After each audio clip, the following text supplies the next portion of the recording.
साथियों, आज तक एससी और एसटी को आरक्षण मिलता था। जब भी कोई वैकेंसी आती थी, जब भी कोई सरकारी नौकरी का ऑफर आता था, तो उसमें एससी एसटी फॉर्म डालता था, तो उनमें उसको नौकरियों में उसे छूट मिलती थी।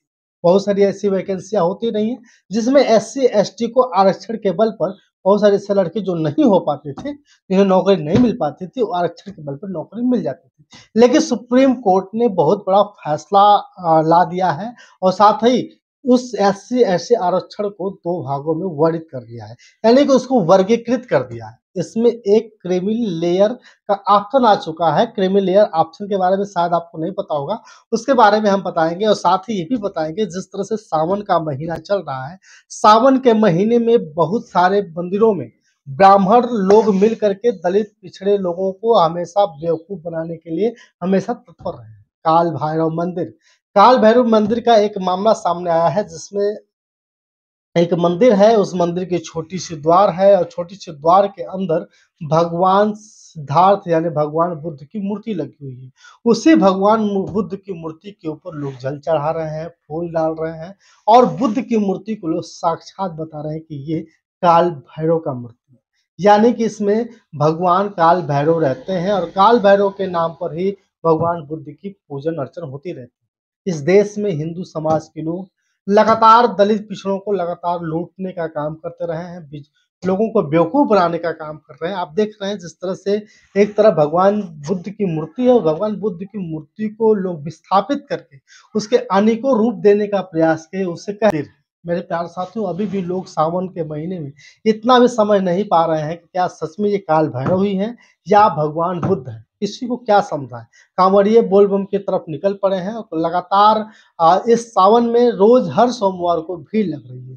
काल भैरव मंदिर भी जा रहे हैं। काल भैरव मंदिर जाने में उन्हें कोई भी कोताही नहीं बरत रहे हैं, लेकिन वहां पे ये भी समझ नहीं पा रहे हैं कि ये भगवान बुद्ध की मूर्ति है। लोगों को कैसे समझाया। ठीक उसी तरह सुप्रीम कोर्ट ने एससी एसटी आरक्षण बिल का पास किया है, जिसमें कई भागों में बांट दिया गया, यानी कोटे के अंदर कोटा कर दिया गया। आप समझिएगा इस बात को। क्रीमी लेयर की मांग की गई है। क्रीमी लेयर क्या होता है, इस चीज को समझिए। जब कोई एससी एसटी का व्यक्ति सरकारी नौकरी में भर्ती होता है, तो भर्ती होने के बाद जब वो नौकरी पा जाता है तो उसके परिवार का सुधार हो जाता है। इसलिए सुप्रीम कोर्ट ने कहा है कि यह सिस्टम लागू कर देना चाहिए कि जो लोग नौकरी पा चुके हैं, जिनका व्यवस्था मजबूत हो चुकी है, जो मजबूत हो चुके हैं, उनका अब आरक्षण नहीं मिलेगा। यानी कि जो नौकरी पा चुके हैं, एक पीढ़ी तक ही नौकरी मिलेगी, उसके बाद नौकरी नहीं मिलेगी। यानी कि आरक्षण के बल पर नौकरी नहीं मिलेगी, बल्कि नौकरी मिलेगी। इसलिए सुप्रीम कोर्ट ने कहा राज्य सरकार अगर आप नौकरी दे तो इन लोगों को छांट सकते हैं, इन लोगों को वर्गीकृत कर सकते हैं। यानी कि जो नौकरी पा चुके हैं, जो आरक्षण के बल पर नौकरी पा चुके हैं, उनको अलग कर देना चाहिए। इसके बाद फिर दूसरे लोगों को वैकेंसी नौकरी देना चाहिए और आरक्षण नहीं देना चाहिए। इसलिए क्योंकि जो मजबूत हो चुके हैं उनको अब उनको मजबूत करने की जरूरत नहीं है। इसलिए सुप्रीम कोर्ट ने कहा है कि आप अगर आरक्षण के बल पर नौकरी पा चुके हैं और आरक्षण के बल पर नौकरी पा गए हैं, तो अब दूसरी पीढ़ी में आपको आरक्षण नहीं दिया जाएगा, क्योंकि आप अब मजबूत हो चुके हैं। लेकिन इसी का विरोध कर दिया है केंद्रीय मंत्री लोजपा के रामविलास पासवान के बेटे चिराग पासवान। उन्होंने कहा है कि आज भी जब कभी कोई छोटी जाति का व्यक्ति या कोई नेता किसी मूर्ति को छू देता है, किसी मंदिर को छू देता है या किसी मंदिर में प्रवेश कर जाता है, तो उस मंदिर को अभी भी दूध से धोया जाता है, उस मूर्ति को दूध से धोया जाता है। तो क्या ये सब सिस्टम भी खत्म हो गए? मैं इसका विरोध करता हूँ, क्योंकि